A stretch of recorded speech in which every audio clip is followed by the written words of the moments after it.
खाने के बाद मीठा खाना किसे पसंद नहीं होता है। आजकल लोग खाने के बाद रसगुल्ला, आइसक्रीम के साथ ही तरह तरह की मिठाई खा रहे हैं। अगर आप भी ऐसा कर रहे हैं तो अभी सतर्क हो जाएं और सावधान हो जाएं, क्योंकि इससे आपको नॉन अल्कोहलिक फैटी लीवर बीमारी के साथ ही डायबिटीज जैसी गंभीर बीमारियां भी हो सकती हैं।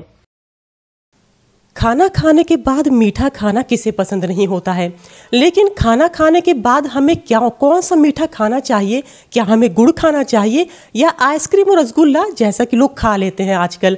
ये प्रथा कितनी सही है? और क्या खाने के बाद सच में मीठा खाना चाहिए? क्या इससे हमारा ग्लूकोज नहीं बढ़ता? क्या इससे डायबिटीज बीमारी होने के चांसेस हैं या नहीं? यही जानने के लिए आज हम आ गए हैं। हमारे साथ डॉक्टर विक्रम सिंह है, जो कि डॉक्टर राम मनोहर लोहिया हॉस्पिटल के सुपरिटेंडेंट है और मेडिसिन विभाग के सीनियर हैं। आइए सर से बात करते हैं कि इसके पीछे क्या लॉजिक है जो लोग कुछ भी खा लेते हैं खाने के बाद। सर, आपका बहुत बहुत स्वागत है। Thank you. जो आपने क्वेश्चन पूछा कि खाना खाने के बाद जो आजकल लोग आइसक्रीम खा रहे हैं, कैंडीज़ खा रहे हैं, वो कितना सही है, तो इस विषय में ये कहूँगा कि खाना खाने के बाद हम लोग को कोई भी ऐसी चीज़ें जो कि आर्टिफिशियल स्वीटनर से बनी हुई हैं वो नहीं खानी चाहिए।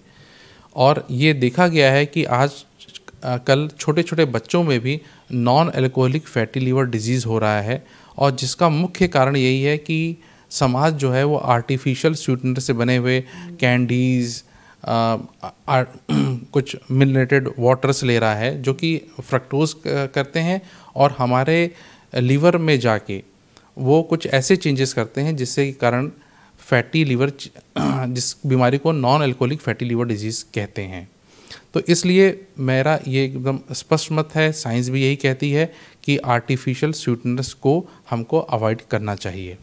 क्या खाना चाहिए? मुझे ऐसा लगता है, हालांकि इस पे कोई स्टडीज़ तो नहीं है, लेकिन फिर भी जो हम लोग के ट्रेडिशनल मेथड्स थे, जैसा कि गुड़ है, गुड़ जो है वो बहुत ही अच्छा सोर्स है आयरन का।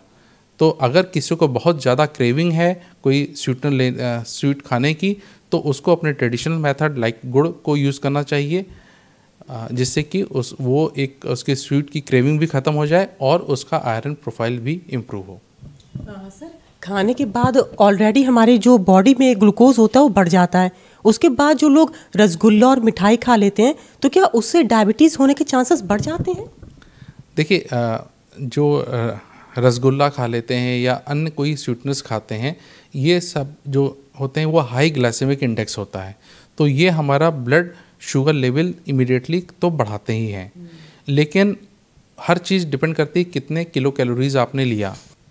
तो अगर जैसे एक रसगुल्ला होता है वो लगभग 75 किलो कैलोरीज़ का है, अगर हमारा एनर्जी का एक्सपेंडिचर वो नहीं है तो डेफिनेटली वो कहीं ना कहीं हमको इम्पेयर्ड ब्लड शुगर लेवल करेगा, और हमारी एज और अन्य फैक्टर्स को देखते हुए it may be one of the contributing factors for the diabetes. Sir, ऐसे में अगर हमें अपना ग्लूकोज मात्रा एकदम परफेक्ट रखनी है, डायबिटीज़ से बचना है, तो किन बातों का ख्याल रखें हम? देखिए, इसमें सबसे इम्पॉर्टेंट है कि हम कितनी एनर्जी इंटेक कर रहे हैं अपने फूड में। जनरली एनर्जी इंटेक जो है वो 1800 से 2100 किलो कैलोरी होती है, उतनी ही एनर्जी लें। इस एनर्जी का कंपोनेंट क्या है, उसमें कार्बोहाइड्रेट कितना है, ये इम्पॉर्टेंट है। और हम लोगों को अपना जो BMI है, बॉडी वेट, उसको कांस्टेंट रखना चाहिए। और सबसे अच्छा ये सारे तरीका है कि हम न्यूट्रिशियस फूड लें, जिसमें एडिक्वेट अमाउंट ऑफ सैलेड हो, फ्रूट्स हो, और हम कुछ 45 मिनट्स जो है वॉकिंग जरूर करें।